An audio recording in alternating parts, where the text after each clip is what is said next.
Hello and welcome to the Sonic Cinema Podcast. My name is Brian Scuttle. Thank you very much for joining us at www.sonic-cinema.com as well as the Sonic Cinema Podcast YouTube channel. You can check out this podcast wherever you listen to podcasts, Apple, Spotify, Good Pods, basically wherever you listen to podcasts, you can find us. And you can also find us at patreon.com/Sonic Cinema. There are series like Leaving the Collection there and Life Soundtrack, as well as some Oscar nomination discussion. And you can find all of that at patreon.com/Sonic Cinema. We have come to that episode that comes by every year, which is the Academy Awards, and basically just going through the nominations as well as my top 10 films of 2023. You will hear that a bit later in the episode, but for now, I am pleased to welcome back Amanda Spears to discuss the Oscars and award season. Amanda, thank you very much for joining me. Hello. Thank you for having me back again.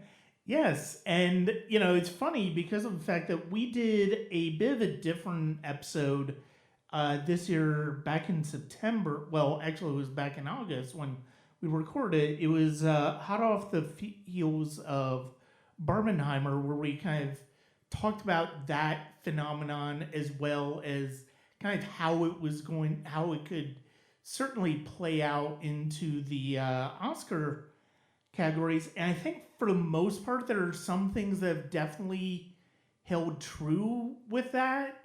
But I think the way the award season played out, I think there's some level of predictability in it from back then, but there's also a lot of uncertainty. And I was kind of curious to see where your thoughts were when the nominations first came out.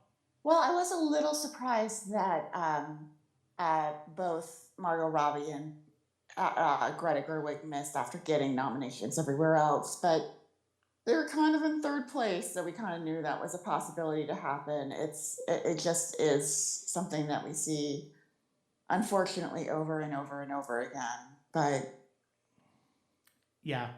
I'm glad that it's just weird how easy everything's been for Oppenheimer, but I guess without another technical film in the mix, it's just going to have a really good night. Yeah. Yeah, I definitely think so. And it's we should also mention that they did both get nominated because they produced Best Picture. They just didn't get nominated in the respective categories of directing and acting. So they did get nominated. They just didn't get nominated in the main categories that most people were thinking. And the funny thing is though, it's like I look at the directing nominees and it's hard to think of somebody that I'm not it's hard to think of somebody that I would necessarily, as much as I love Barbie, as much as I love Greta Gerwig's direction of it, it's hard to think of, well, could I do without this person get nominated, or this person getting nominated?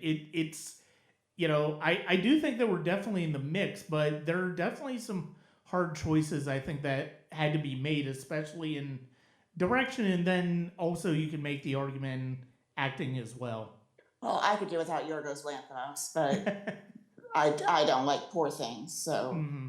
Yeah, I mean, I think of the five, he's the one that would be the most natural one for me to slip out of the best director slot. I really liked Poor Things. I don't think, but I completely understand why some people are bouncing off of it the way that they are. And it's funny because of the fact that I wonder, I wonder if Poor Things I wonder if Poor Things is going to be a bit of a spoiler for people who love Barbie, because I can't help but think that Poor Things is probably going to overperform in some of the technical categories where it shares with Barbie. I don't know, to be honest with you, because I still think that because the Academy votes as a whole for the winners, it might do better than if it was just certain branches. Yeah, yeah. That That. might help Barbie out more than anything else. Mm, um, what are what were some of the more? I mean, you. What were some of you already mentioned? Gerwig not getting nominated for directing and Margot Robbie not getting in for actress. What were some of the other surprises that you had after, as far as what the nominations looked like and what ones didn't get nominated? I'm sorry, what, I don't understand. Okay, What's the sorry. question? I kind of took the long way. As far as, we already talked about Greg Gerwig not getting nominated for director, Margot Robbie not getting nominated for actress. For you personally, were there any things that did get nominated that surprised you, as well as people and movies that didn't get nominated that surprised you? I think the fact that Anatomy of a Fall performed so well, even without the support of its country, kind of was a little bit of a surprise, but not a big one. Mm-hmm.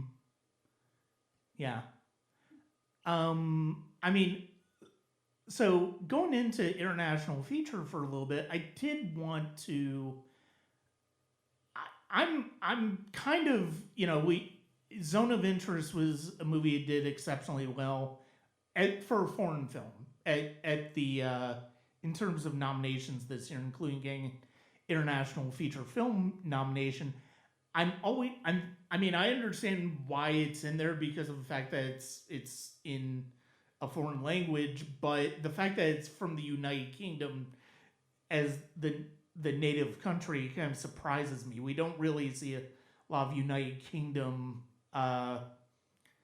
nominations in international feature film, I don't think. No, this is only the third time a film from the United Kingdom has been nominated for international feature. Usually they're nominated for Best Picture. So. Yeah. Well, and this one did too. And I mean, it doesn't surprise me that I got nominated for international feature because it is a foreign language film, but also B, it is such a tremendous film in its own right.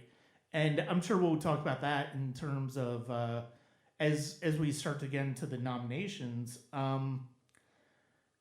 Yeah, I do think that it is weird that Anatomy of a Fall got the overwhelming overall support that it did without that foreign international film support from its own country, and it doesn't feel like there are a lot of nominees and overwhelmingly strong nominees in past where that's kind of been the case. Well, we saw them open to it last year with Naatu, so it shouldn't be too surprising that when the academies expanded as much as they have, that a foreign film without being its country's choice would do so well. Yeah. And it was a very controversial choice. Even the people who are on the committee will tell you that they've had to make strides to expand how they're picking their film, so to speak. Yeah. Do you think there's? I mean, I kind of to a certain extent, I kind of understand why it's the way it is, as far as each country nominates one film of it to put up for consideration. But do you ever think we could get to a point where the Academy goes, it doesn't necessarily matter, makes it more of a free-for-all to where we could see multiple films from one country get nominated, as opposed to sticking with that one film per country? I think they'll stick with one per country, and I think that's what makes it so special. Is, remember, they don't announce this as the Zone of Interest. They announce this as the United Kingdom. Yeah. So I do think for those countries, it does mean something. It meant something to Mexico to finally win. Hmm. It meant something to Alfonso Cuarón to be the one to do it. Yeah. It meant something to South Korea to win and be on their first nomination. Okay. Okay. So I don't think they'll do that. I think the problem is that France had, well, there's a couple problems. They only had 7 people in their committee. The vote went 4-3, and one of the persons, of course, said when that happened, can I change my vote?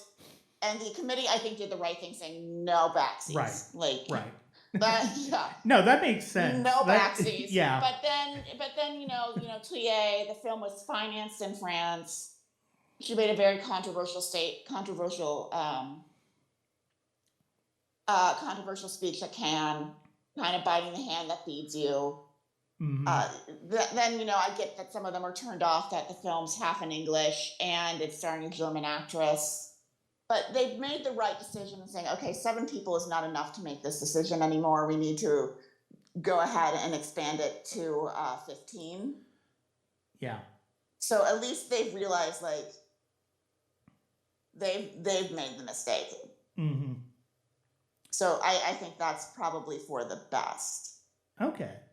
Okay. Yeah. I was just I was just kind of curious about that. But yeah, that the way you explained it, that makes a lot of sense as to why that will not really go away. And you're right. They do base, they consider to win for the country, not necessarily the individual filmmaker. And I do think that is an important part of what makes that category so unique. But I ask because of the fact that there's certainly been a lot of times over the years where a country is not chosen what would be seem like an obvious choice for that category, and you just kind of wonder if there's going to be any pushback, if there would be any pushback from that for the Academy. But I guess nominating it outside of that category is kind of their way of saying, no, this was a worthy film, even if the country didn't submit it. Sorry about that. No, you're fine. Dogs. Oh, that's They're quite not all getting right. enough attention. Yeah, but I think that, again, that comes down to how the country's picking their votes. And, at least in the case of France, they realized they really made a bad mistake. Mm. Yeah. So they've done the best they can. They've done the best to rectify this from happening again. So I do think expanding it might have probably prevented this. We hope. Yeah. So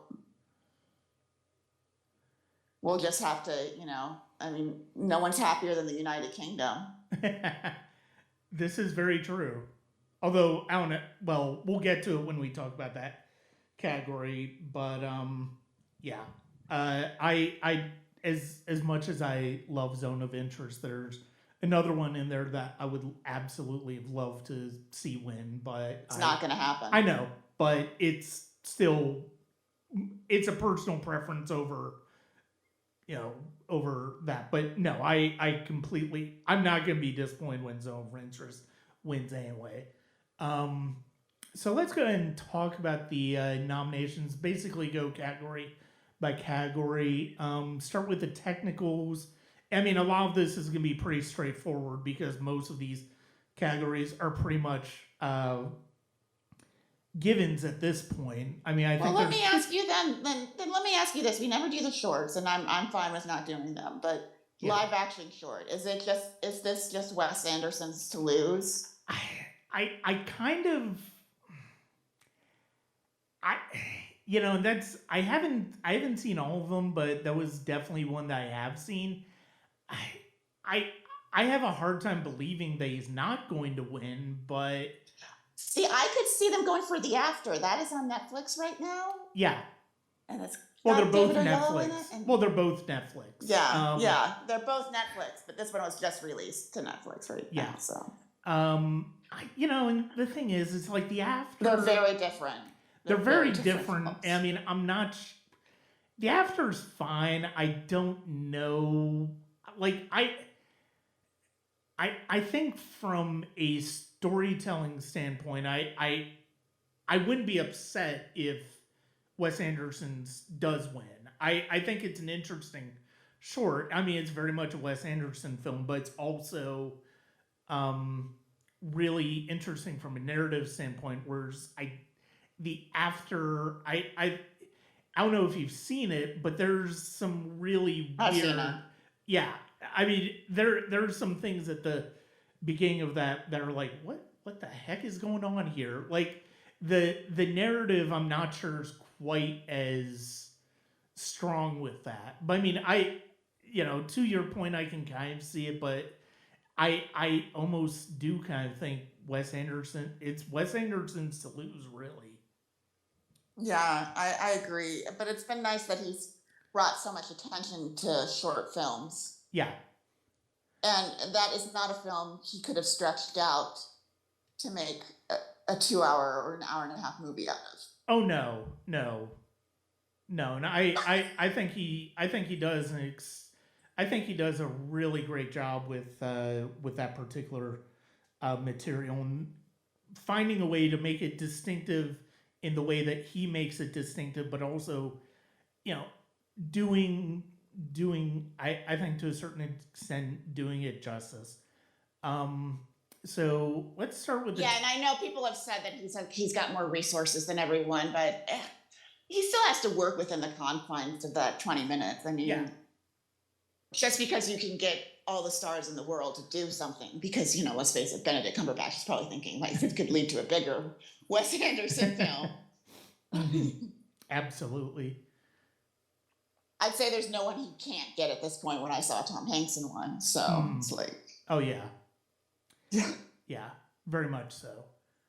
So we are going to start with best cinematography, and this is going to be one that is very easy to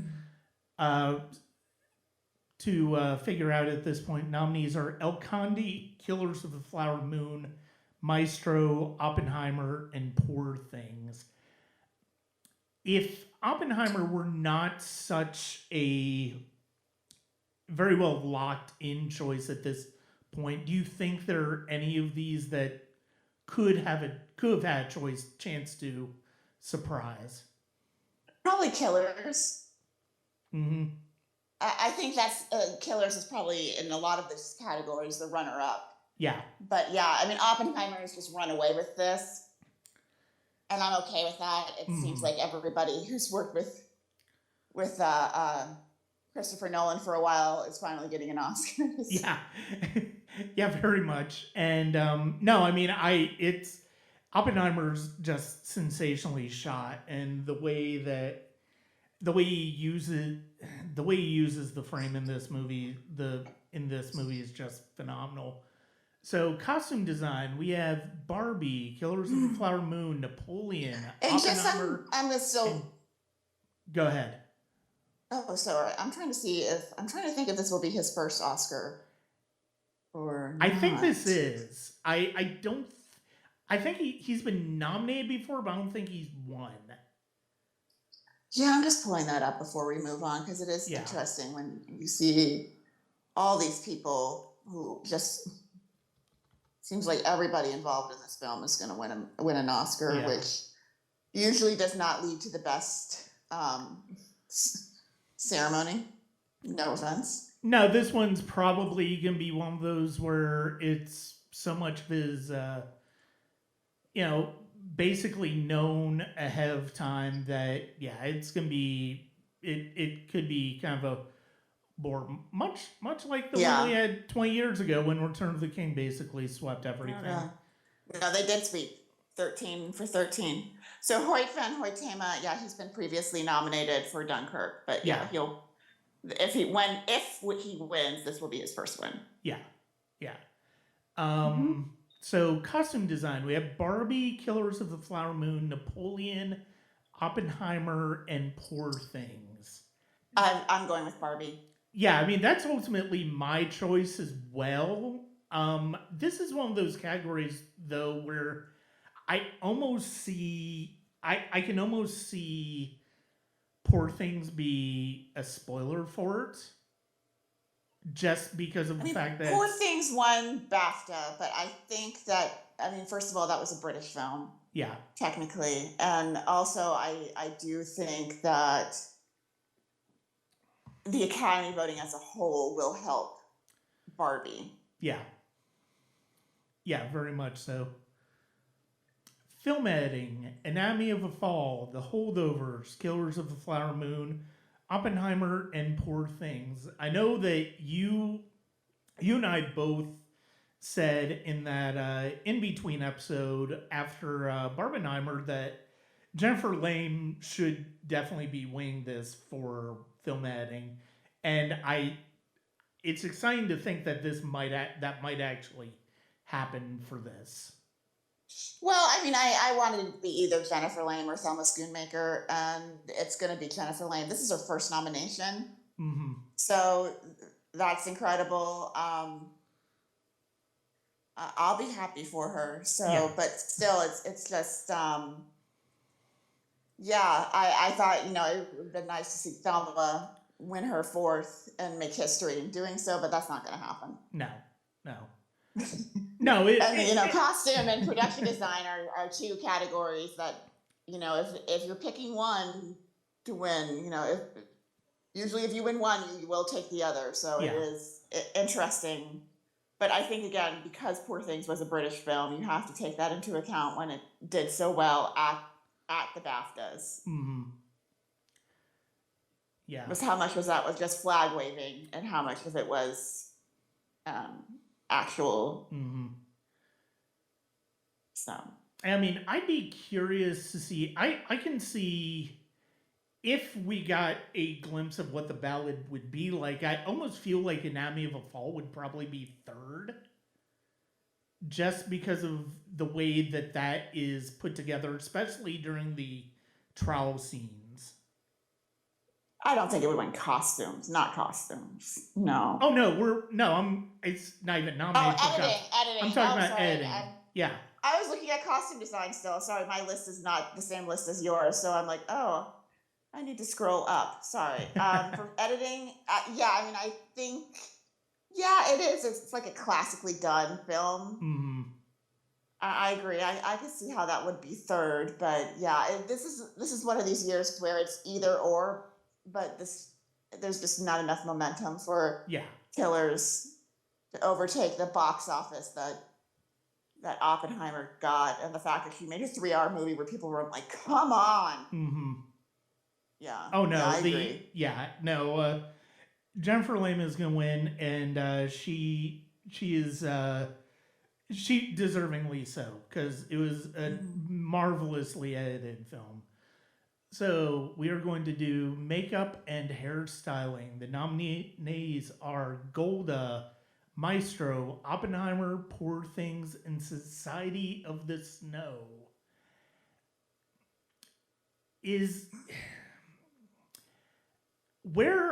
Where's your thinking on this? Because this is one. Is it something that's gonna get swept up in an Oppenheimer sweep, or are we looking at like Maestro or Poor Things? I think this is Maestro or Poor Things. Mm-hmm. Now, the problem I have with Maestro is I think you could say it's anti-Semitic. Yeah, It got a lot of attention for the nose, and but Poor Things, you know, was really all about William Dafoe's makeup. yeah, So I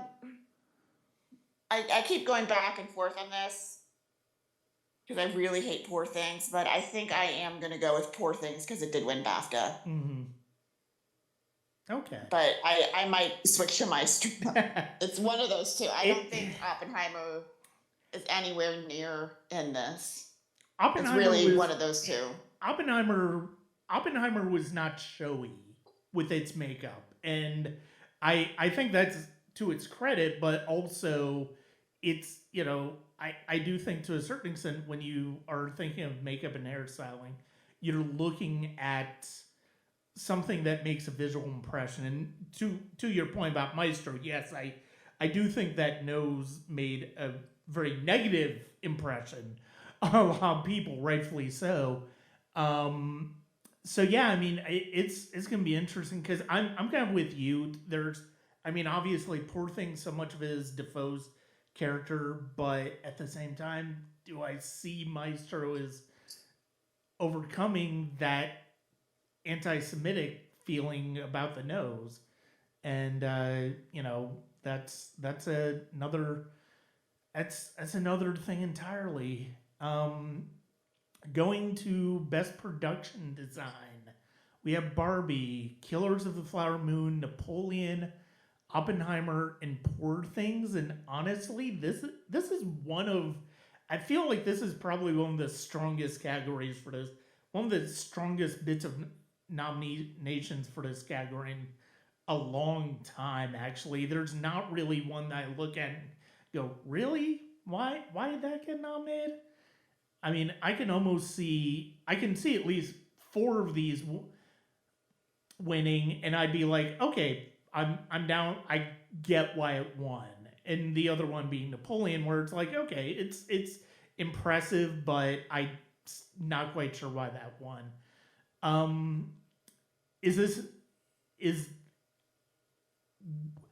I think for me, I would love to see Barbie win this one, but if it was like Killers of the Flower Moon or Oppenheimer, I would completely It's not going to be either of those. It's this is again Barbie versus Poor Things, and I'm going to go with Barbie because I think they did such a good job of recreating all these like little toys and stuff, and the hospital and the houses and the cars, and it's just so impressive, the entire Barbie world. Yeah. It's definitely my top choice. We are going to go now to Best Sound, and the nominees are The Creator, Maestro, Mission Impossible Dead Reckoning Part 1, Oppenheimer, and The Zone of Interest. I know this is going to be Oppenheimer, but I'm devastated by that because The Zone of Interest is, I think, one of the finest examples of a sound mix I've ever heard in a movie. I completely agree with you on that. Well, the good news is that it won BAFTA. The bad news is that that's in the United Kingdom. Yeah. But that does not mean it won't. Now, I think the reason why you and I are like, well, what's going to happen is because typically the loudest film wins. It's the most obvious. Yeah. It's, the big boom as far as it's concerned. But there is just something about The Zone of Interest being so chilling, what you hear as these people are trying to pretend that their lives are just like hunky-dory. Mm-hmm. I'm like, what is the matter with you people? This is Oppenheimer's biggest race. Yeah. This is going to be the difference between them winning 7 or 8. Yeah. I think. I'm going to say Oppenheimer because I know how the Academy thinks enough that I can't say leave emotion out of it, and then I'm going to say I'm going to do whatever I want. Yeah. No, I kind of have to say the responsible pick would be Oppenheimer. Yeah. But I am so rooting for The Zone of Interest to do this that I will be so thrilled if they did. I mean, I would go as far as to say Zone of Interest is one of the best examples of sound mixing in movie history. I think the way it uses sound is so distinctive from so much of what we've heard over the years that it's hard not to be overwhelmed emotionally by how it uses the sound. Yeah, you don't see any horror, you just hear it. Yeah. It's just, oh my God, it is so incredible. I could talk about The Zone of Interest for longer than the film is. Yeah. But so we come to visual effects, and I think a lot of people, this is one of the most uncertain races of the night, because we have. I don't think it's uncertain at all. Really? Mm-hmm. So we have The Creator, Godzilla -1, Guardians of the Galaxy Volume 3, Mission Impossible Dead Reckoning Part 1, and Napoleon. So what makes you think it's not as uncertain than a lot of people think? You pick the film that was the closest to being a Best Picture nominee, and there's only one of these films that's got a nomination in another category. Napoleon. Okay. There you go. Okay. All right. They don't like sequels. They don't like, if Daniel Sudick was in the mix for like Guardians of the Galaxy, I'd say like, Marvel could have really pushed it. mhm. But this is easy. I mean, I have no reason. I wouldn't be, again, responsible as a pundit telling you not to pick Napoleon because it's Okay. nominated in another category, because it is, as awful as the film is, it is out of this group the closest to have been a Best Picture nominee. Yeah. So Yeah. there you go. But I mean, at the same point, I do think that this is a category that can surprise people. When there's more competition, this category is pathetic by its normal standards. Right. Okay. I mean, there's a Marvel film no one saw, another Mission Impossible film, which God knows they don't get nominated in this like every year. So Godzilla, I doubt it, and then a fifth film. Guardians was by far the highest grossing movie that Marvel put out this year. Well, that's not saying a lot. Yeah, but I'm just saying it wasn't like Ant-Man or the Marvels where it's like, oh yeah, it didn't perform up to snuff. It was still one of the highest grossing movies of the year. They almost always nominate a Marvel film every Oh, I year. know. So Yeah. like come on, like I'm not saying I think it has a chance. I mean, the one I would have possibly says Godzilla minus one, just because of the fact that it is. I think it's such a rarity that we see foreign language films nominated in this category. it's a Godzilla picture. The Academy are snobs. I don't care about new Academy, old Academy members. They're all still snobs. They're not going to give Godzilla an Oscar. Okay. All right. When in doubt, be a snob. No, and I mean, look, you're not wrong on any of that. And I mean, yeah, I respect Mission Impossible: Dead Reckoning, but it's like, really, there wasn't another possibility you could put in there.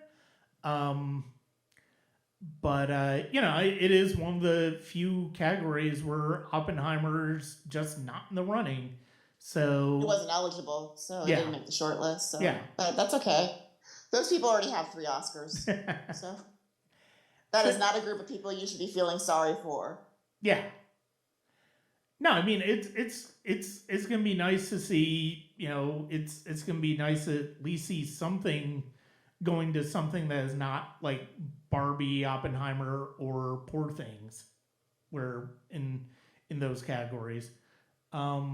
So we are going to go to Best Original Score: American Fiction, Indiana Jones and the Dial of Destiny, Killers of the Flower Moon, Oppenheimer, and Poor Things. At this point, it's they might as well engrave it for Oppenheimer. Ludwig second. Yeah. And admittedly, I'm a little disappointed by that, just because I love Killers of the Flower Moon. I would love to see them do a posthumous Oscar for Robbie Robertson, but like I said on Piecing It Together when we talked about our 10 best scores of the year, I'm not going to argue about Oppenheimer winning best score. It is an absolutely tremendous effort by Göransson. It's probably the best score for a Nolan film in about a decade, I think.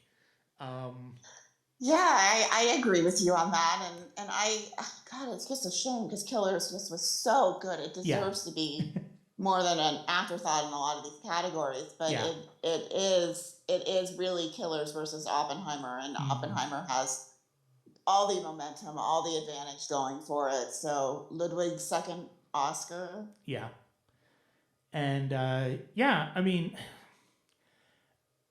this I've talked about it elsewhere. Like this category kind of underwhelmed me this year. Outside of Oppenheimer and Killers of the Flower Moon, I think Poor Things is a fine score, but I definitely didn't respond strongly to it.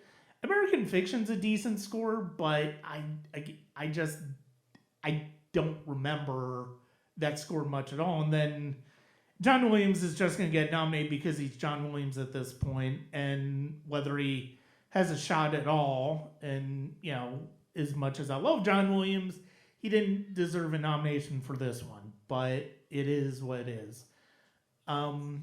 We are then coming to Best Original Song with the nominees: "The Fire Inside" from Flaming Hot, "I'm Just Ken" from Barbie, "It Never Went Away" from American Symphony, Wazizi from Killers of the Flower Moon, and "What Was I Made For" from Barbie. Is it surprising that "What Was I Made For" is kind of run away with this one over "I'm Just Ken"? I don't think it's run away with it yet. I don't think, first of all, I don't think winning a Grammy has any correlation to winning an Oscar. Yeah. Second, right as like voting was wrapping up when there's a week left, hey guys, Ryan Gosling's going to perform "I'm Just Ken." Robert Downey Jr. is secretly pissed. Yeah, he might win that Oscar, but guess who's going to win the evening? Yeah. And then, if this wasn't difficult enough, Wazahahi is getting all this press.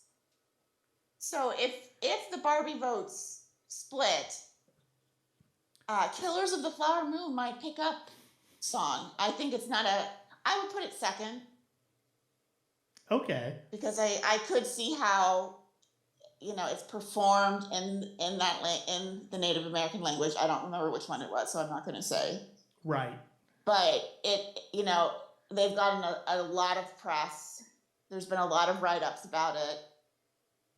So I do think it has poised itself as the alternative to one of these Barbie songs. Mm-hmm.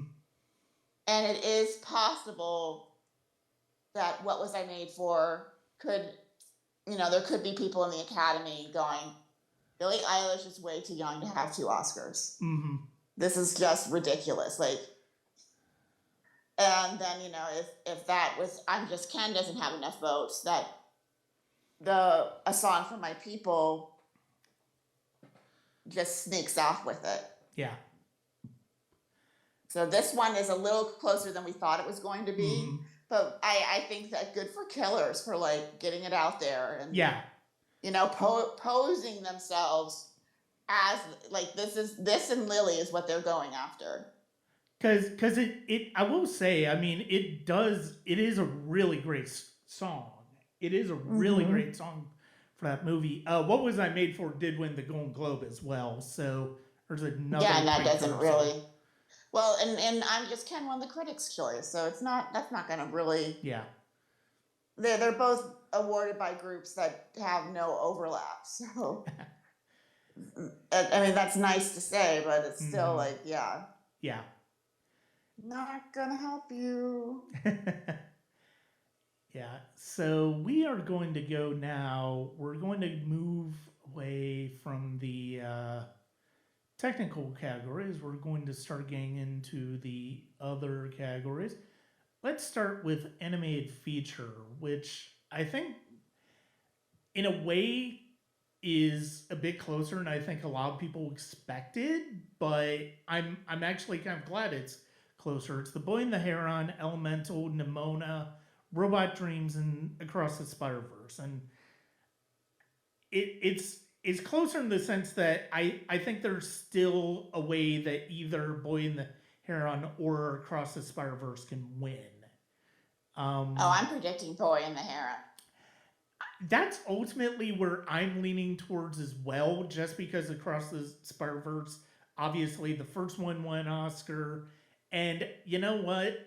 I would love to see how Miyazaki get a second Oscar, because he's Miyazaki, for crying out loud. He's a legend. He is an icon of animation, and if we're starting to spread this category out more beyond Pixar and Disney, why not get one of the masters of animation his second Oscar? Well, I just think it won BAFTA. It's done really well head to head against Spider Verse, and Yeah. with very few exceptions, they don't really like sequels in this category. Hmm. So I kind of have to just say Boy and the Heron. Yeah. Basically, if it's not On paper, a it has it. if it's Yeah. not a high grossing Pixar sequel, they tend not to like it.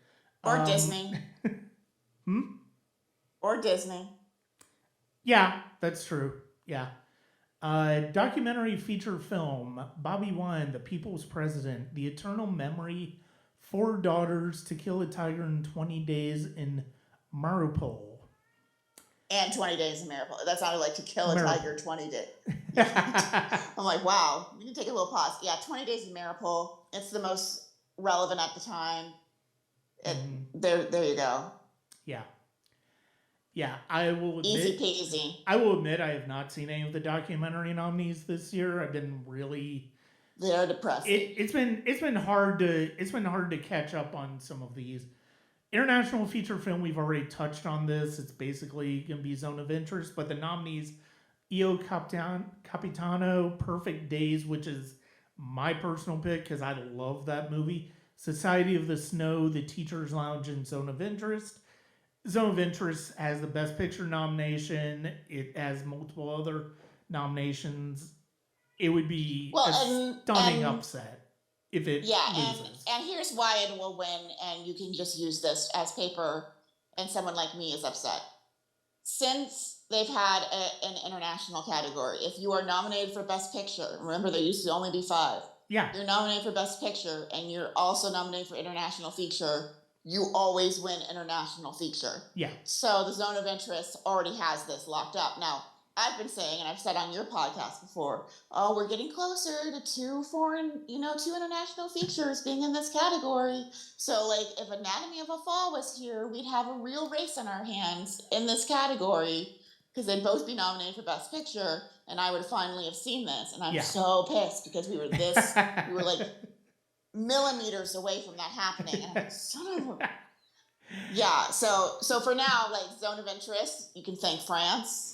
Don't, because they'll get really pissed off. But yeah, the Zone of Interest, United Kingdom, this is only their 3rd time in this category. Again, don't feel bad for the United Kingdom. They usually win Best Picture. So yeah. If they ever ask you what was the first foreign film to win Best Picture, don't say Parasite, it's Hamlet. It's a trick question. It's a trick question if they say foreign film to win Best Picture. They're trying to set you up. Yeah. I will say, though... I will not see The Society of the Snow because, like I said, I saw the English version of that film, and I'm not really interested in cannibalism. I will say, though, please check out Perfect Days. It hits VOD this week, actually, on March 5th. So be sure to check it out. It is an absolutely wonderful film from Wim Wenders and was one of my favorites of the year. Let's see. I think, because we're not really talking about the short films. We're doing this in record time. I know. Well, we covered a lot. We ended up talking a lot more than we anticipated, I think, last year. That one went almost 3 hours once I put my 10 best list on there.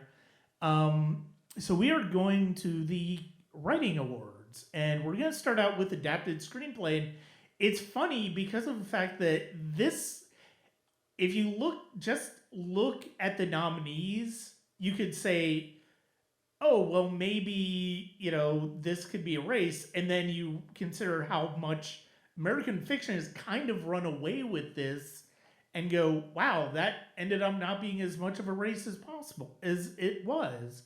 So American Fiction, Barbie, Oppenheimer, Poor Things, and The Zone of Interest. Well, American Fiction did something that most of us thought it couldn't do because there were 2 British films in the category and they have American in its title. It won BAFTA. Even Cord Jefferson was like, I got to get this thank you over quick before they take this and realize they made a mistake. So on paper, American Fiction looks really good, but I could see how Greta not being nominated for director becomes a rallying point for it to win screenplay. Okay.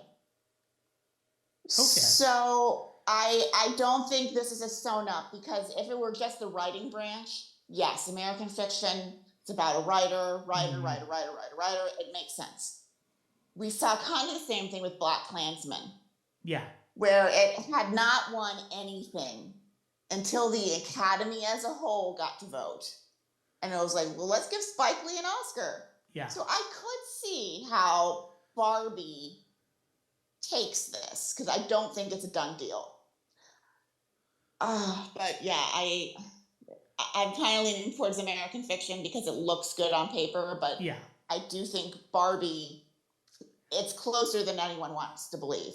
And Greg Gerwig is an actor, has been an actor, and actors are the largest voting branch. So, I mean, Yes, but they didn't win BAFTA. They didn't win SAG Ensemble, so I yeah. do think that kind of Yeah. doesn't show it. Yeah, but so for Well, now, I'm and going. you know, it was up against Oppenheimer, which granted this is too, but everybody knows that Nolan is. But Oppenheimer on paper So would never have won ensemble. The thing that we're kind of living as far as SAG Ensemble is the year of the King's Speech, where it's like, okay, or Return of the King, where it's like, okay, we know it's winning Best Picture. yeah. Okay, cast, here you go. Mm-hmm. That's how it won SAG Ensemble. 9 times out of 10, a film like Barbie would have won. Yeah. Yeah. So that is kind of where I'm like a little like, how much do the actors like this? But I do think right now I predict American Fiction, but I wouldn't be shocked if Barbie took it. Right. That makes sense. That makes a lot of sense. Regarding Barbie's nomination, I mean, a lot of people were surprised when it switched from original to adapted screenplay. Well, it wasn't their choice. So. Yeah. What do you make of it being an adapted? I mean, I guess it's based on a product, but the script is completely original. Yeah. I really wish they had a place to have a review of this, or they could appeal the decision of the Academy. Yeah. But it's not the most egregious thing. They've done this in the past. Mm-hmm. And if it wins, no one's going to care. No. So, original screenplay, I will admit, I think this one went in a different, has kind of started to lean in a different direction than I think a lot of people expected at the start of this award season. Nominees are Anatomy of a Fall, The Holdovers, Maestro, May, December, and Past Lives. Well, we can automatically eliminate May, December, not Yes. nominated for Best Picture. Not going to happen. I'm sorry, Past Lives, but your buzz is flatlined. Bradley Cooper, you're not a good writer. Please stop. So I'm going to go with Anatomy of a Fall. Yeah. It's a classic screenplay, and I think that's good than some of these off-the-wall things we've seen. So, yeah, I think this is where Anatomy of a Fall takes one. Yeah.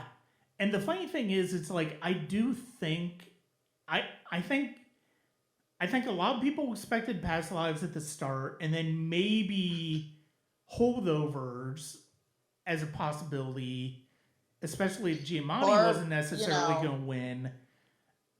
But Barbie, but then they got moved, so. Yeah. But no, I think Anatomy of a Fall was a exceptionally deserving winner in this category. I love the idea that this could this could be the winner here. I think it's a tremendous, like you said, it's a very classically done screenplay, and it just really does a fantastic job of telling a really emotionally complex story very well and very straight and narrow. So we are coming up to the acting awards, and I think for the most part, a lot of these are pretty straightforward. For supporting actress, Emily Blunt, Oppenheimer, Danielle Brooks, Color Purple, American Ferrera, Barbie, Jodie Foster, Niad, and Divine Joy Randolph for The Holdovers. This is this is going to be one of the first ones where it's like, oh, very much the Kate. I mean, both supporting ones are locked up at this point. Divine Joy and Randolph for the holdovers is going to be the clear winner, and I think a lot of people are going to be fine with that one. Yeah, I mean, she's not lost anything. Like that's kind of a hard. Yeah. Don't do anything crazy in some of these categories, folks. Like if you want to win your office pool, there's only a few categories where you could make like a strategic choice and hope something would happen, and that would be like sound, visual effects, and I'd say song. Yeah.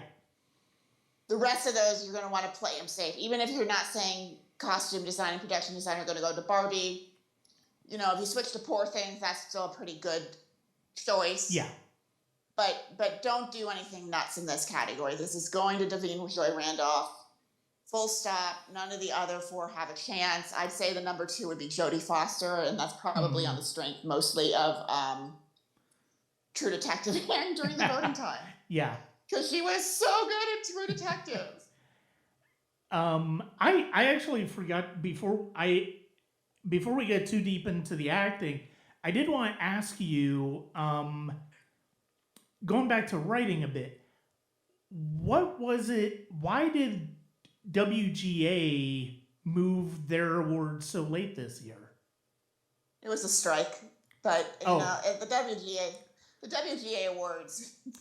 They're everyone hit and wins misses one of those. They're not really predictors anyway, because they're usually a few possibilities that aren't even eligible. So, well, when people are talking about Sandra Hüller, I'll just jump into this example because it is kind of writer basic. They're like, oh, well, she wasn't SAG eligible because she wasn't a member. No, the SAG Awards will nominate an actor or an actress who was not a SAG member. So, for example, Marion Cotillard for La Vie en Rose was not a SAG member at that time. Of course, she became one real quick. Right. Same thing with Keisha Castle Hughes, this little kid from New Zealand, not a SAG member. They still nominated her. The SAG will nominate you. The WGA, on the other hand, will not nominate a non-writer. Non-member. Yeah. They might as well have a category for non-member, best screenplay by a non-member. At this point, because, if you're paying dues in the directing guild and the producing guild, you can kind of understand why you're like, I don't want to pay a third group for how much health insurance does anyone need? Like, it comes to a point where you're like, I don't know if there's any extra benefits that they would get out of it, because anyone can sit down and write a screenplay. Not anyone can just pick up a camera and start directing. Yeah. So. But no, that's just to clarify is like the difference between like the SAG, the Screen Actors Guild, and the Writers Guild.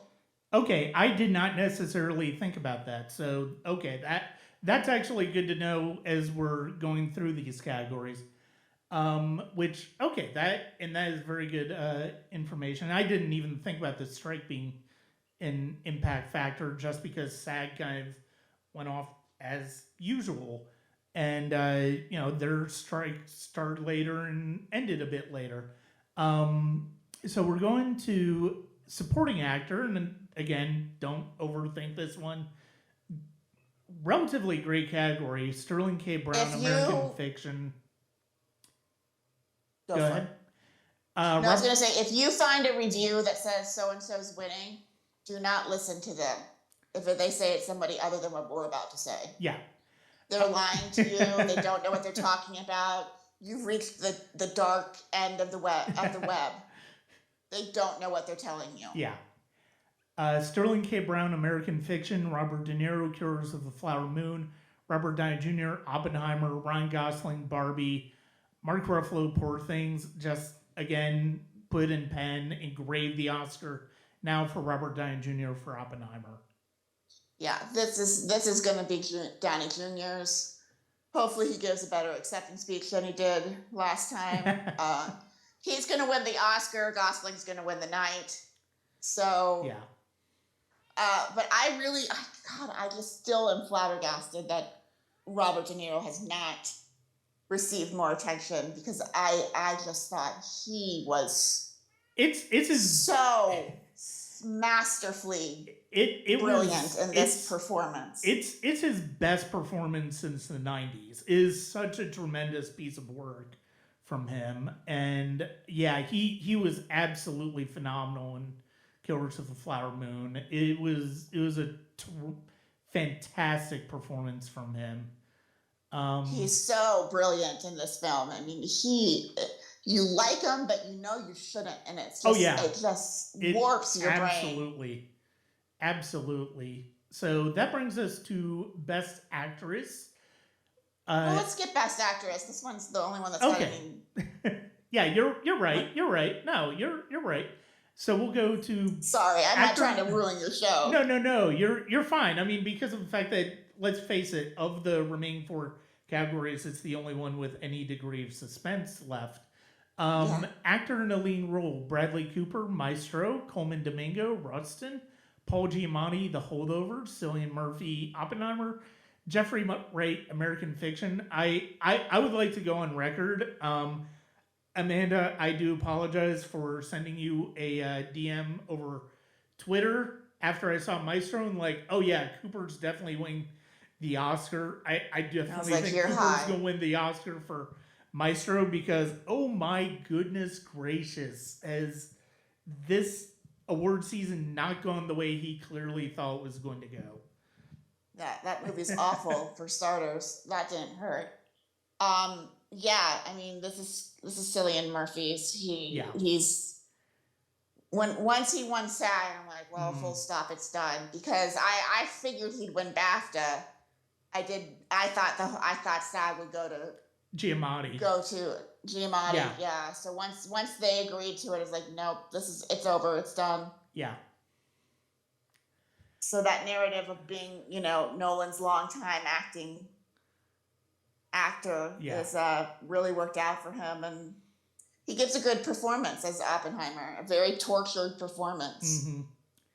No, is just brilliant work. It's of the nominated performances. I throughout all of the categories, I think it was probably my favorite of the year. It was just I wouldn't go that far, tremendous. but yeah. Of the nominees, but yeah, I mean, I think it's such a terrific performance, and I will be glad to see him win Best Actor because honestly, he does deserve it. It's a tremendous performance from him. There are very few scenes in this film without him. Yeah. So we are going to. I want to skip Best Actress a bit and go to directing because again, this is another one that is basically set in stone at this point. Anatomy of a Fall. We're doing this in like 30 minutes or less. Like we're doing this. We're doing this similar to the year the Oscars did Best Actor last. But this time, I feel like there's a certain degree of suspense, and we're not do that at the actual ceremony. Yes, people. Please don't. For God's sake, just end it with Best Picture. So, Best Directing: Anatomy of a Fall, Killers of the Flower Moon, Oppenheimer, Poor Things, and Zone of Interest. I mean, at this point, again, just engrave the Oscar with Nolan's name at this point. Yeah, it's his year. Yeah. There is, and people are like, well, Sam Mendes. I'm like, no, it was always Sam Mendes and Bong Joon-ho. There was always, you couldn't finish a sentence about 1917 and Sam Mendes without mentioning Bong Joon-ho and Parasite. Yeah. This is, and I have to say that 3 of these I would be happy if Trier won. I'd be happy if Scorsese won. I'd be happy if Glazer won. Yeah. I would be livid if Lanthimos won. But this is really Nolan and 4 other individuals. There's not a second. Even Scorsese, who's been around long enough, knows, it's his turn. Yeah. It's his turn. Yeah. Absolutely. It's also his most approachable film. Because it's not hard for the Academy. It's not hard for people who don't get the time elements in some of his other films to follow. Yeah, and that's what makes the achievement of Oppenheimer so much more remarkable because of the fact that as dense as that movie is in 3 hours, as much information as you are bombarded with through 3 hours, it is very approachable as a narrative. And that is a credit to Nolan, it's a credit to Jennifer Lane. It's not all layered It's on top of one another where it's you're like, what the fuck is going on? it's stunning, and Mhm. it's just absolutely stunning. Yeah.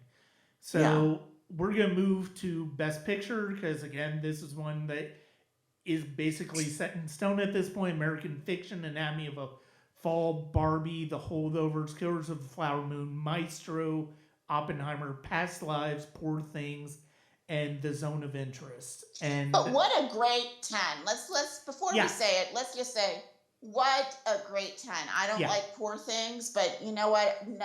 8 out of the 10 of these films I like. I would not watch Maestro again, hmm but you know what a good solid lineup. and I think there's a lot of variety in this lineup too. Mhm. It's not all serious. It's not.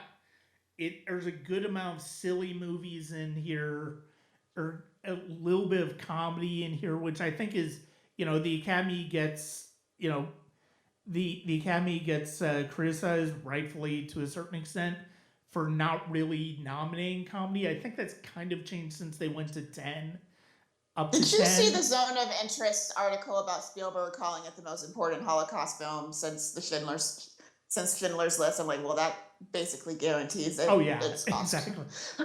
No, I had I'm not like, seen that. I had not seen that quote, that but it film doesn't didn't need your honestly. help, Spielberg. But But honestly, doesn't thanks surprise for me. But yeah. it really And doesn't he did it surprise in me. an But hour, yeah, and Jonathan Glazer did it in an hour and 40 minutes. I'm like, yeah, holy shit.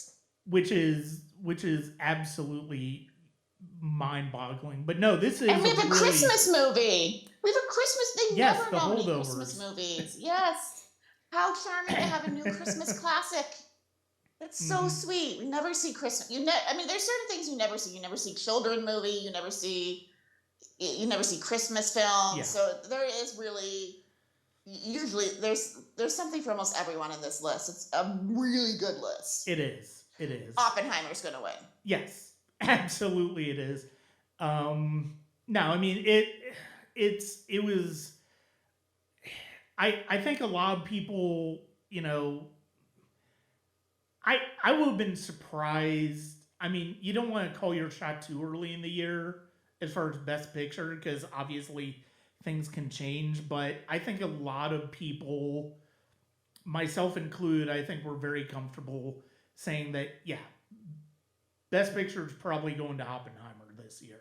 Yeah, Best Director yeah. is definitely going to Nolan this I year. think that might be why they held back Dune. Is they had to campaign for Barbie and they didn't want to see it go up against Yeah, Oppenheimer in a lot of these categories because I don't even think. I mean, I haven't seen Dune Part 2 yet, but neither have I. I think it probably would have mowed it down. And so it's like let's take our Yeah. chances with 2024 and see. I mean, it's not a bad strategy, especially when a studio has to decide what to campaign for. Just to say we're going all in on Barbie. Right, right. No, and And I we're mean, gonna keep Dune Part 2 away yeah, from Oppenheimer because if a film's already looks like it's gonna win editing, cinematography, and yeah. a few more texts. It's like, do you really want to be the also ran? No offense to Killers, but Right. yeah, No, absolutely. So that brings us to actress in a leading role. Nominees are Annette Bening from Nead, Lily Gladstone, Killers of the Flower Moon, Sandra Hüller, Anatomy of a Fall, Carey Mulligan, Maestro, Emma Stone, Poor Things. So I will admit, and I'm glad that you mentioned that because I really didn't even think about that as far as SAG has nominated non-SAG actors in the past. They will do that. I didn't necessarily think about that because obviously when Lily won Best Actress at SAG, A, it didn't lock up things for Emma Stone, and B, I thought, well, maybe there's a possibility of Sandra Hüller winning Best Actress. Well, I feel like when I was looking at the race after the Globes went the way I thought they would go. Yeah. Gladstone drama, Stone comedy. I thought, you know what? I think double nominated back at BAFTA, Sandra Hüller will win for Best Actress. Mm. They're not going to give Emma Stone a second one so easily. they're racist and they didn't nominate Lily Gladstone. Yeah. So then when I started hearing people say, well, she wasn't SAG eligible, I'm like, yeah, she was. Sandra Hüller absolutely could have been nominated at SAG. They didn't nominate her. Yeah. Let's be fair and let's be realistic. They went out of their way not to nominate her or America Ferrera in supporting actress. Mm-hmm. Out of their way. Yeah. So she is a solid third. If she wants to work in America or in Hollywood, she's definitely going to have that opportunity. She's probably going to be a SAG member soon. Yeah. I mean, you don't give 2 performances like she did and not get the attention of Hollywood. It's just not going to happen. You know, it's going to happen if she wants to. That being said, because they've moved SAG to last, Gladstone got to give the final on-screen acceptance speech. I think it's too early for Emma Stone. Frankly, I feel this film is anti-woman. It's a very male perspective on women, on womanhood and sexuality. Yeah. I don't think they're going to give her another Oscar for having sex for 2 hours. Yeah.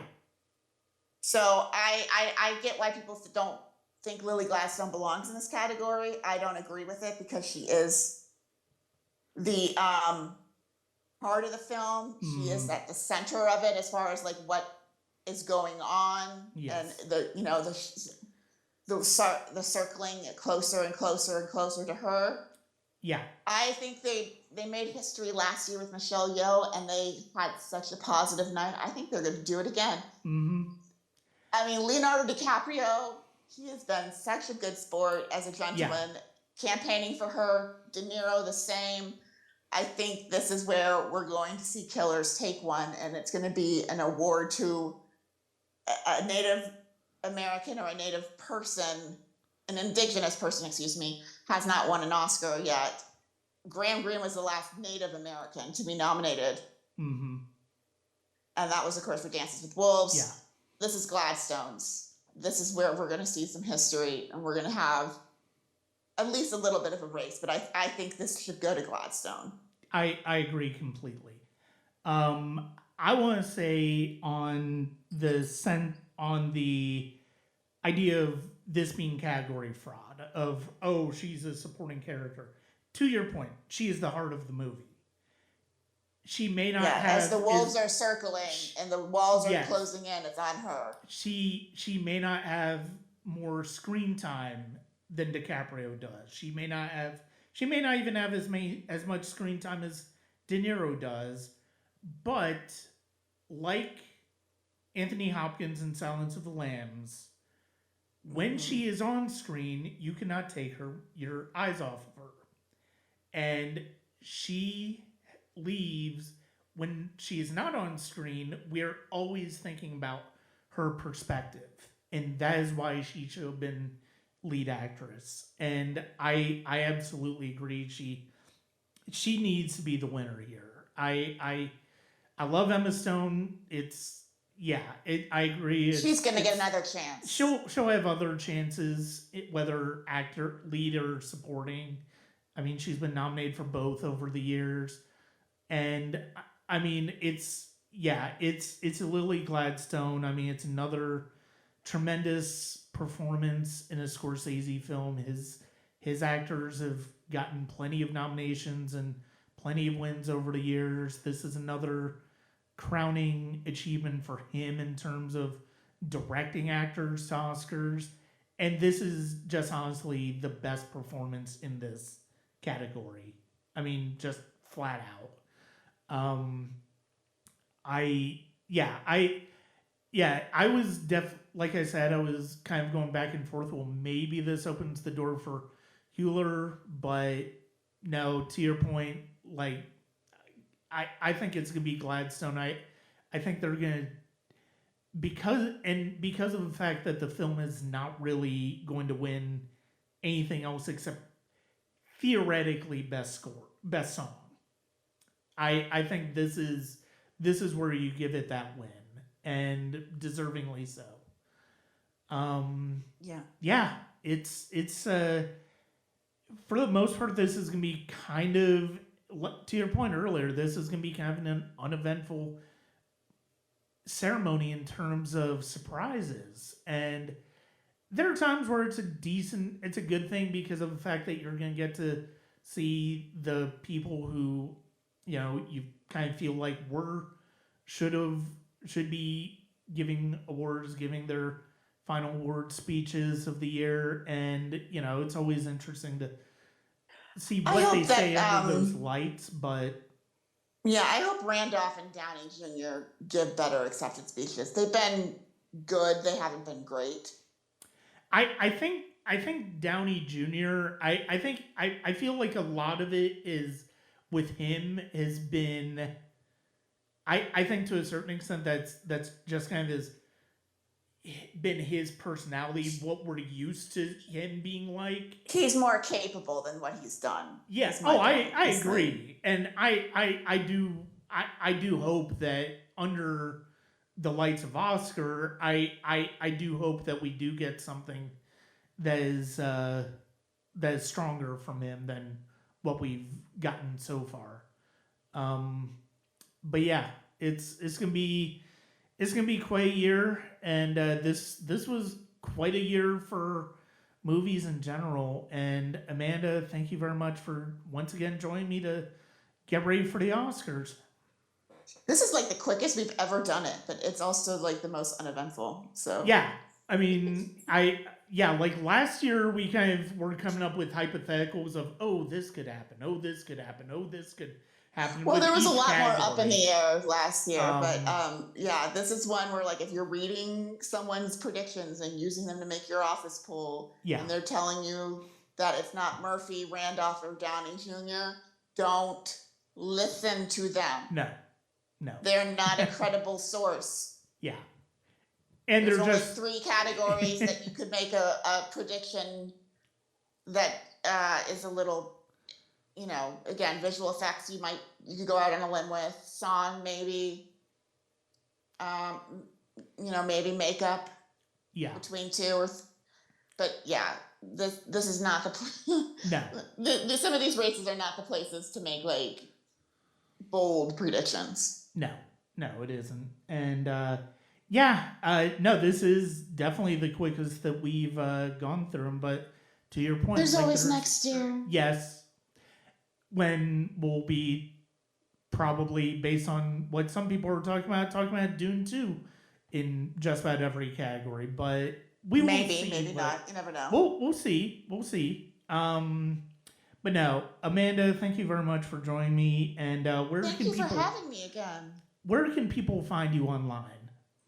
They can find me on Twitter at Miss Amanda Spears, and oh boy, I'm so tired. I can't even think right now. Yeah, they can find me on Twitter there. I always post my articles on there for now. So yeah, hopefully we'll have a little bit more of a race next year. But I do think, you can't help it when a film dominates this way. And we haven't really seen this a lot lately, where these films have like solidly been this far ahead.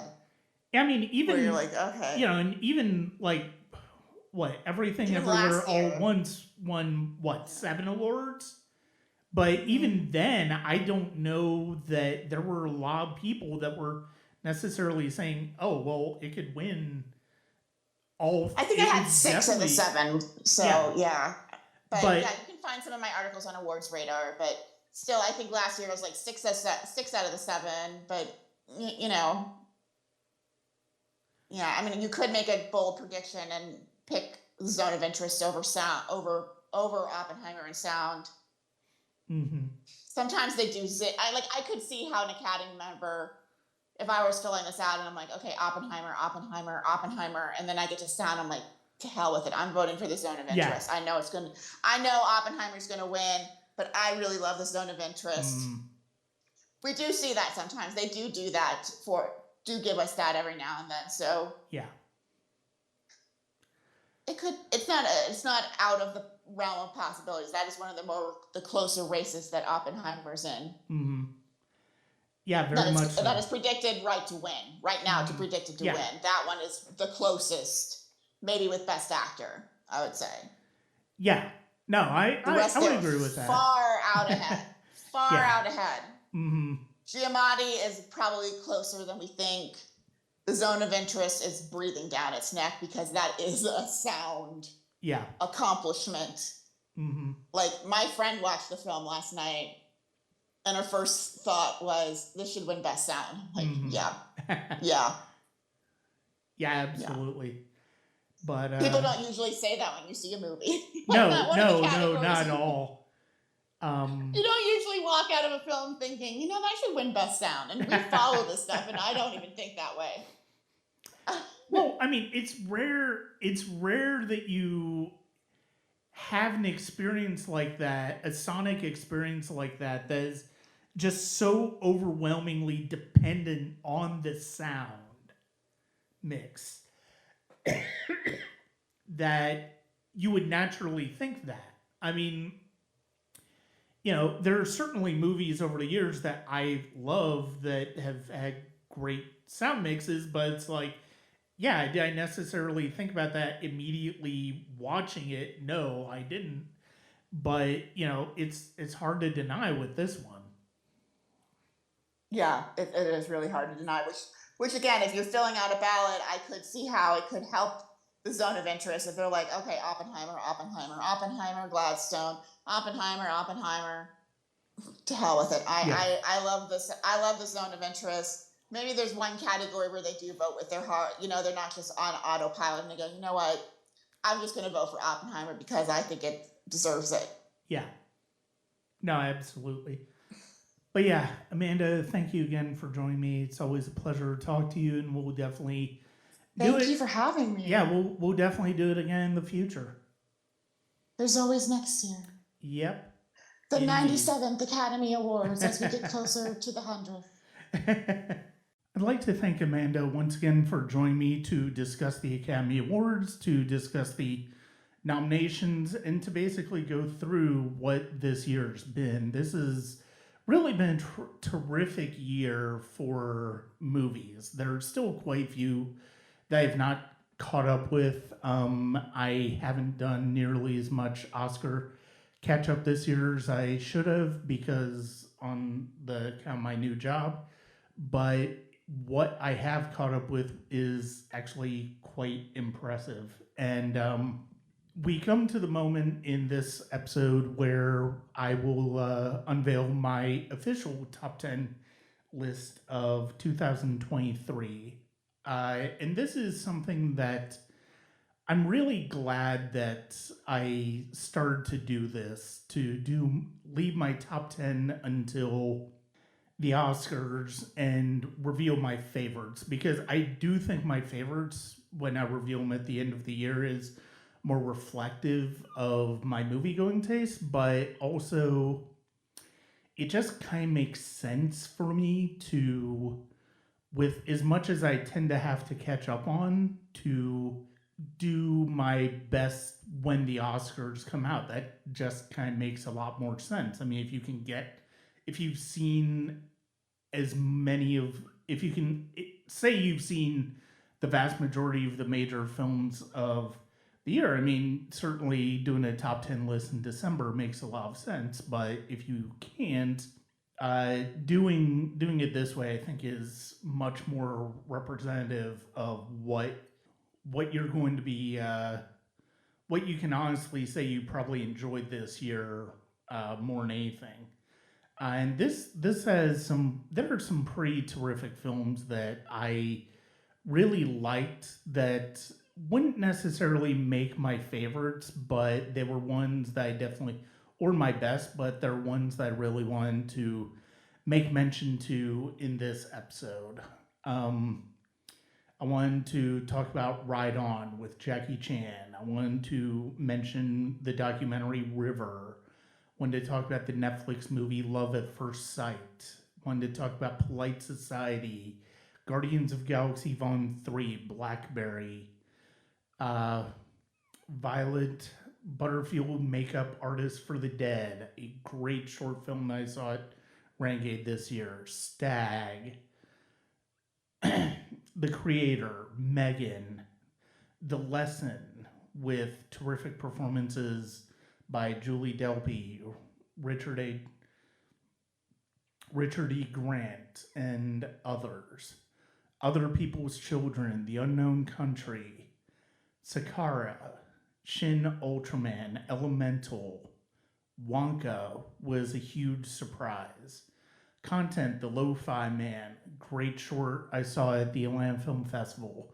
Scarlet, Teenage Mutant Ninja Turtles, Mutant Mayhem, Silent Night, Showing Up, Quantum Cowboys, Let It Be Morning, Cocaine Bear, The Covenant, which I really liked, Once Upon a Time in Uganda, How to Blow Up a Pipeline, 20, May, December, Maestro, We Kill for Love, a great documentary on erotic thrillers, The Starling Girl, Mission Impossible Dead Reckoning, Anatomy of a Fall, Boy and the Heron, American Fiction, The Teacher's Lounge, Theater Camp, Killers of the Flower Moon, The Child, Everything Went Fine, Red Earth, She Watched Blindly, Choose Your Weapon, Infinity Pool, The Other Fellow, Dusty and Stones, Poor Things.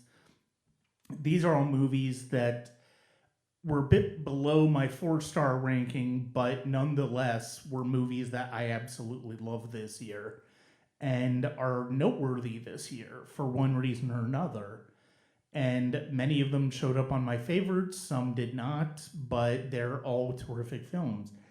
In addition, the following movies are A-plus movies that did not make my top 10 list. Hashtag No Filter and Torn Together, two terrific short films from Renegade, as well as The House Sitters, another great short film that I saw at Renegade.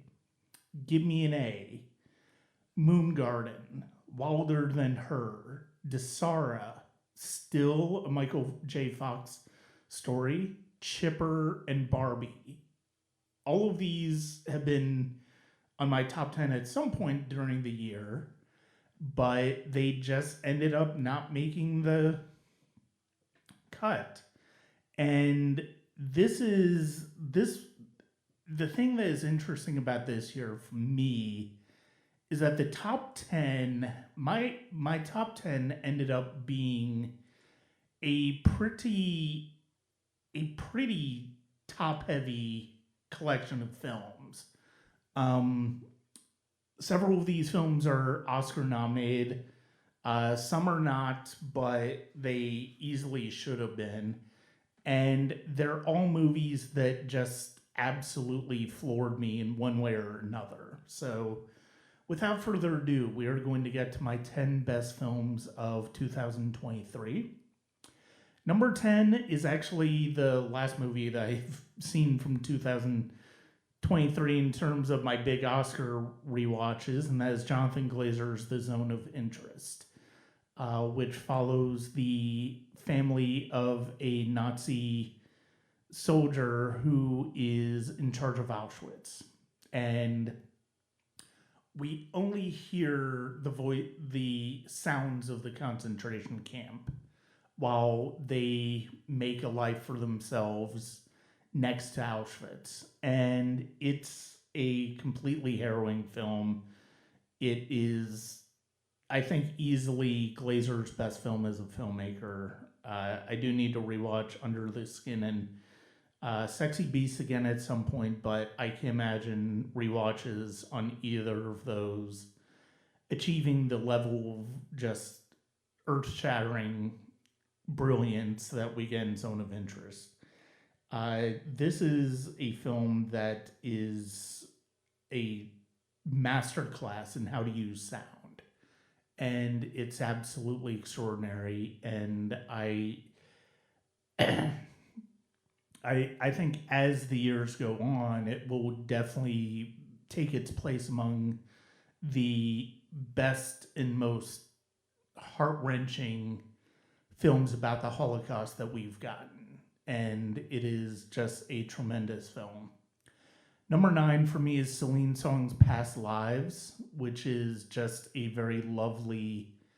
uh, a lovely story about a connection that started childhood and has shifted over the years. And we see how these two people felt about each other earlier in their lives and how they feel about each other now, and what how that disconnect can bring up tension, but also how important it is for us to recognize that some of our feelings are very much feelings that we had in the past that made sense to a certain extent in the past, but don't make sense now. And it's up to us to really form our lives together. Just absolutely beautiful performances, wonderful writing, and it's a tremendous film. For number 8 is Kelly Fremon Craig's Are You There, God? It's Me, Margaret. A absolutely amazing coming of age film. Great performances by Abby Ryder Fortson, who gave one of my favorite performances of the year. Rachel McAdams as her mother. Benny Safdie as her father. The other great kids in this movie. Kathy Bates in this movie. Just so many wonderful performances, and it's a shame that this movie did not get love at the Oscars because it deserved to.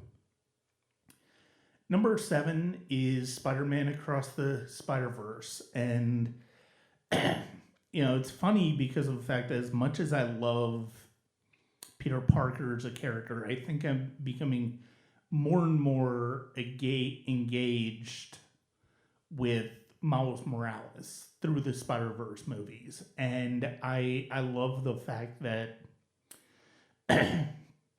we are getting a different perspective on Spider-Man and the idea of great power coming with great responsibility. And it's just the movie is just wonderfully animated, and I hope that the animators for Beyond the Spider-Verse get more time and better working conditions to work on the third film to get it right and not feel like they're being exploited for their creativity. I hope that if the Animation Guild does strike this year, I hope they get reasonable terms, because I think animation is something that, at least in America, we're seeing at a very significant turning point when it comes to what audiences are interested in and how it's treated by the studios. And I think that's unfortunate. And I hope that Beyond the Spider-Verse, when it does come, wraps up this trilogy beautifully. At this point, I have no doubt that will. And I just think it is this is a tremendous continuation of the Spider-Man lore for the big screen. Number 6 is Chad Stahelski's John Wick Chapter 4, which is honestly the best action movie that we have gotten in theaters in a good long while. One of the things that I remember noticing in 2020, and I talked about it at the time, is that when I covered the Fantasia Film Festival, it occurred to me that what we'd really missed out on during the pandemic was genre films and action movies, and the ability to see these movies on the big screen. And John Wick Chapter 4, I think, makes as strong a case as any action movie ever has about why those type of movies need to be seen on the big screen. They just have this franchise, which I only really first started watching 5 years ago, is one of my favorite action franchises now. And the reason it's that way is because it looks at typical tropes in action movies through a very personal lens in terms of John Wick's lens. And I love the choreography. I love the style. I love the ways in which it gives Keanu Reeves a role to really dig into in a way that is very much plays to his strengths, but also allows him to go outside the box a little bit. And I really do love that. And so number 6 for me is John Wick Chapter 4. Number 5 was one of the biggest wonderful surprises of 2023. It is Mike Cheslick's Hundreds of Beavers, which is now in theaters, and I cannot recommend enough. I saw this at the Atlanta Film Festival in 2023 virtually, and I really wished I had seen it theatrically because it was such a wonderful slapstick, dark, hilarious comedy in the Looney Tunes tradition, and it's just absolute madness, and it's beautifully filmed, it's beautifully constructed, and it's just so much fun. If you get a chance to see it theatrically, do so. If you don't, make sure you support it on video on demand. Give these filmmakers a chance to make more films in this vein because of the fact that this movie is just insanity and wonderful. My top 4 films, we're kind of getting away from the fun part of the top 10, with the exception of Zone of Interest. My top 4 films are all fairly heavy films, and we start with number 4, which is Koreeda Hirokazu's Monster, which tells the story of a child who is misunderstood by their mother and their teacher in a very Rashomon-like way that gets to the heart of how people struggle to see the internal lives of each other. And I think there's real beauty in this film. It's one of Koreeda's best films, I think. Is an absolutely heart-wrenching film, and just a beautiful work in general. And it's coming out in April from Wellgo USA. So be sure to check it out then. Number 3 is Christopher Borgeli's Dream Scenario with Nicolas Cage. This film really threw me, and I don't think it all entirely works, and I completely understand why people didn't necessarily connect to it, but I think the thing that I loved about it is the fact that, yes, it is looking at cancel culture. Yes, it is looking at the nature of just common person being thrown into the spotlight. But it's doing so in a way that I think is more commenting on social media and the way it sort of throws common people into the spotlight to the wolves of cultural omnipresence through no fault of their own, because, you look at TikToks that get popular, you look at other social media posts that get popular, and it's not necessarily for a good thing, but it's not necessarily for a bad thing either, just gets thrown into the spotlight. And I think it's fascinating the way this film approaches that. And it's a great vehicle for Cage. And it's one that I absolutely adored.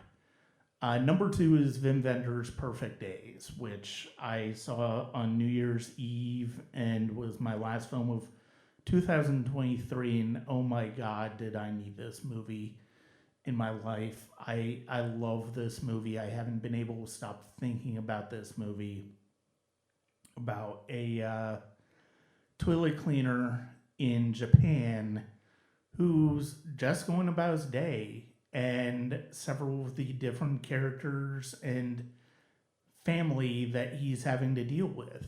And all the while, he's got this life that he really appreciates. And I love that. I love the humanity of this film. I love the soundtrack. I love the performances. It's just such a beautiful look at a person trying to live a simple life.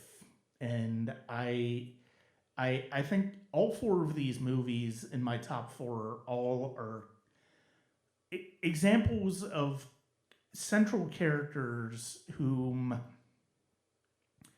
are either misunderstood or misinterpreted for the benefit of other people. And I think that is something that really, I think that's something that probably spoke to me more this year than I necessarily anticipated. My number 1 film is Christopher Nolan's Oppenheimer. And it's, when I rewatched it New Year's Eve weekend, I felt more firmly than ever that this is by far Nolan's finest hour, or 3 hours, I should say. But this is easily Chris Nolan's best film to date, and it is an absolutely tremendous accomplishment. His brand of storytelling and cinematic craft in general. And Cillian Murphy, every performance in here is just right. Ludwig Göransson's score is amazing. Everything here is just far and away better than pretty much anything else we've seen in movies in 2023, and that is saying something. And, ended up, I mean, for a long time, it was far and away my number 1 film. I do think Perfect Days, Dream Scenario, and Monster ended up coming very close to it. And I think it's that personal connection that I found with those particular movies that put it there. But Oppenheimer is just on a different level. And the way that Nolan tells his story is very familiar if you're familiar with his films. And he just has done a beautiful job with this story. And it's probably going to be the best film of 2023 according to the Oscars. And you know what? It kind of deserves to be. Thank you very much for listening to this episode of the Sonic Cinema Podcast. Thank you once again to Amanda Spears for joining me. As you can tell, this year has been thrown for a loop in terms of scheduling. It might get better soon. It might get more familiar soon, regular soon. I don't know though. It just kind of depends on when I'm able to watch movies for the podcast. But you can also check me out on several other podcasts that I've been on recently. And I've got an episode of Force 5 where we talked about favorite movie theater scenes. I was on Female Gaze, the film club, where we talked about Strange Days. I'm going to be on Conversations with Robbie Sherman. We talked about Miller's Crossing. I've got a couple more episodes to record. I did Piecing It Together with David Rosen. We talked about our 10 favorite scores of 2023. Several of these movies got called out on that episode as well. And you'll be able to hear from me. And I definitely have more exciting things on the way here. Thank you very much for listening as always, and check us out at patreon.com/Sonic Cinema, as well as www.sonic-cinema.com.